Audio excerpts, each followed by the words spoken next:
Madam मेरा अभी problem क्या हुआ है, मेरी बेबी अभी 1 मंथ की हुई है, बट उसने स्टार्टिंग में फीडिंग नहीं चालू किया।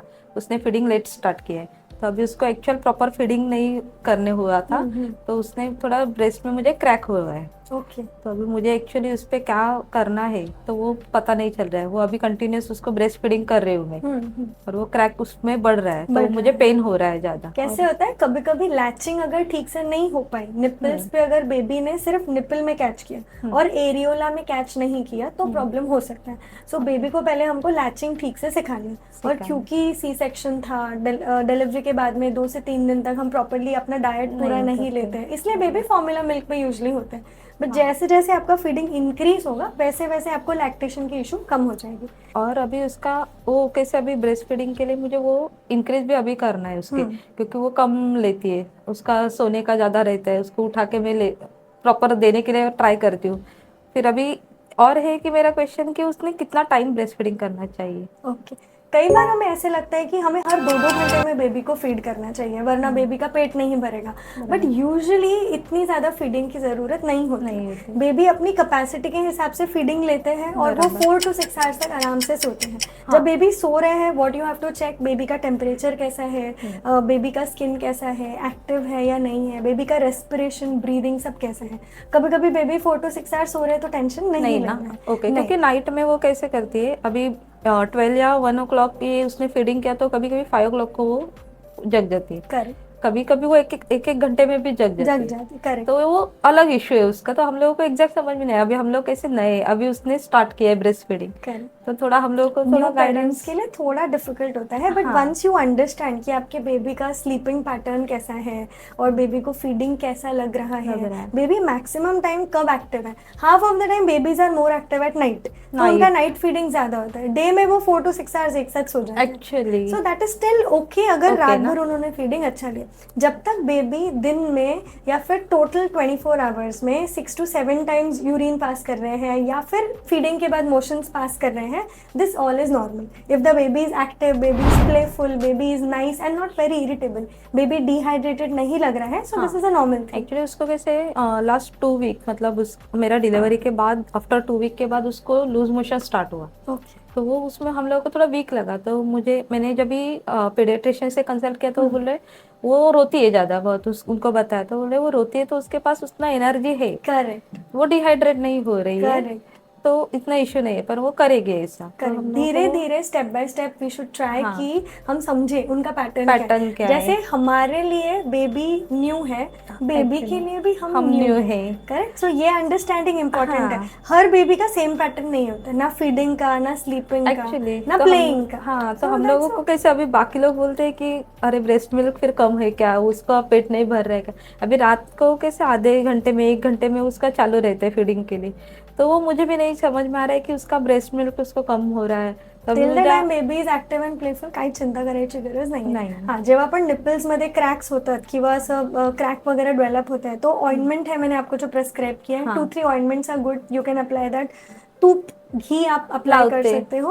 और सबसे बेस्ट ऑइंटमेंट होता है मदर्स मिल्क। अगर आप ब्रेस्ट मिल्क को थोड़ा एक्सप्रेस करें और उसी को निप्पल पे लगाएं एंड उसको ड्राई होने देंगे तो वही एकदम बेस्ट ऑइंटमेंट की तरह काम आता है। सो जो भी ओके। मार्केटेड सेफ निपल्स है, for example Himalaya nipple cream है या हम्म। फिर डाबर के क्रीम्स अवेलेबल है, so okay. Those are very safe if you use them. It is still okay अगर बेबी को डायरेक्टली फीडिंग भी किया तो, but best is mother's milk as a natural ointment for crack nipples. Hmm. अभी वो formula milk नहीं ले रहे, अभी उसको फिर से थोड़ा सा देना है तो अच्छा है क्या? दे सकते हैं, कोई प्रॉब्लम नहीं। तो अगर अभी आप ट्रैवल कर रहे हो, बहुत वीक हाँ। हो गए हो, एग्जॉस्ट हो गए हो, तो rather than baby staying empty stomach it is okay if you give, okay for. But आदत नहीं होनी चाहिए। हाँ। सब्स्टिट्यूशन में हमको काउज मिल्क या बटर बफेलो मिल्क नहीं देना, हमको वो फॉर्मूला मिल्क कितने चलेगा। Month? 6 months at least give exclusive breast okay, feeding. तो ठीक है। 6 मंथ्स ना। और ये अभी मुझे पेट का थोड़ा क्या करना है, मुझे अभी कुछ बांधा नहीं है, तो वो तो अंदर जाना चाहिए। अभी स्टिचेस थे, तो कितने टाइम तक मैं स्टिचेस के लिए वो केयर करना है मुझे, अंदर से अभी क्या अभी खाना चाहिए मुझे, वो भी मुझे थोड़ा आइडिया चाहिए था। ओके। खाने के कैसे लिए। रहता है कि पोस्ट डिलीवरी अब 9 मंथ्स के लिए मम्मा स्टमक ऐसा था, तो 9 मंथ्स में वो एक दिन में नहीं बढ़ा है, नहीं वो धीरे बढ़ेगा। धीरे 9 मंथ्स में इंक्रीज हुआ। बराबर। सो उसको थोड़ा टाइम दो वापस से अपनी जगह पे जगह जाने पे के लिए। बॉडी इलास्टिक होती है लेकिन वो वापस से रिकॉइल होने के लिए टाइम लेती है। तो एंशियस नहीं होना है कि मुझे इमीडिएटली पतला होना है फर्स्ट 2 मंथ्स में या 3 मंथ्स में। फर्स्ट 3 to 4 मंथ्स आप एक बहुत इंपॉर्टेंट काम कर रहे हो जो होता है ब्रेस्ट फीडिंग। ब्रेस्ट फीडिंग के वक्त इतनी एनर्जी जाती है, अगर आप 15-20 मिनट्स एक्सक्लूसिव ब्रेस्ट फीडिंग करते हो, that means you are doing a walk of around half an hour और सो। दिन भर का breast feeding is equal to 5 kilometres walking, जो आप नॉर्मल डेज में भी नहीं करते हो। नहीं करते। सो आप एग्जॉस्ट हो जाते हो because you are burning out calories, right.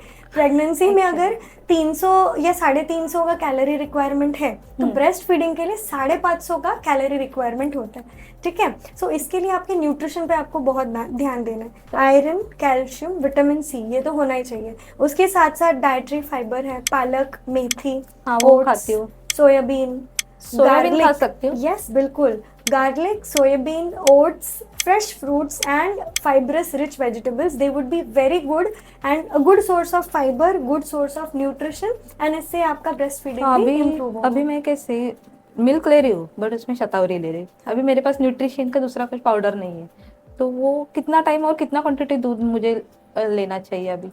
Milk वैसे देखो, टोटल आपको जो प्रोटीन रिक्वायरमेंट होती है वो प्रेगनेंसी से ज़्यादा होती है। सो इन एन एवरेज 1 kg या 1 ग्राम पर kg की रिक्वायरमेंट होती है। तो 1 ग्राम पर kg कैसे कंप्लीट होगा? एग्स खाओ, सोयाबीन खाओ, राजमा खाओ, छोले खाओ, आप घी खा सकते हो चपाती पे, ठीक है। ऐसे बोलते हैं कि पल्सेस खाओगे तुम्हें दाढ़ी खाना तर बाळाला गॅस होईल, तसं एक्चुअली त्याला नसतं। गॅसचा इश्यू है। बेबी जब भी फीडिंग करता है साथ साथ में एयर भी ले लेता है, जिसकी वजह से फिर उसको गैस होती है, फिर थोड़ा बर्प करेगा, क्राई करेगा, then it will be normal. वो अभी बर्प नहीं कर रही है।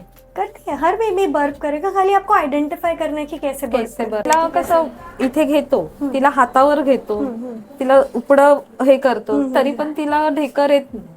मग त्याच्यामुळे कसं ती रात्री मग गॅसेसमुळे ना रडते, खूप रडते, एक्सेसिव्ह रडते ती एकदम। तिच्यासाठी आता ते तिथे आम्ही जिथे डिलिव्हरी झाली तिथे आम्ही घेतलेत औषधं, एक्सेसिव्ह क्राइंग झाली तरी पण ती नॉनस्टॉप रडते। नहीं ठीक है, थोड़ा थोड़ा, बेबी को 2 ही लैंग्वेज आती है, सोना, रोना, उसके अलावा तो बेबी कैन नॉट एक्सप्रेस ना। तो मेरा अभी कैसे डिलीवरी के बाद 1 मंथ हुआ है, तो अभी पेट थोड़ा अभी बाहर है। मेरा 2 फर्स्ट डिलीवरी उसमें भी अंदर नहीं गए, तो अभी कैसे सी सेक्शन डिलीवरी में बोलते हैं कि बेल्ट नहीं यूज़ कर सकते, और कब से यूज़ कर सकते, यूज़ करेंगे तो आप मुझे थोड़ा सा गाइड करो कि कैसे, अदरवाइज वो हम लोग जैसे साड़ी से कपड़ा बांधते हैं तो वो यूज़ कर सकते हैं क्या? तो मुझे कैसे आइडिया नहीं है, क्योंकि स्टिचेस अंदर से भी थोड़ा पेनफुल रहते हैं।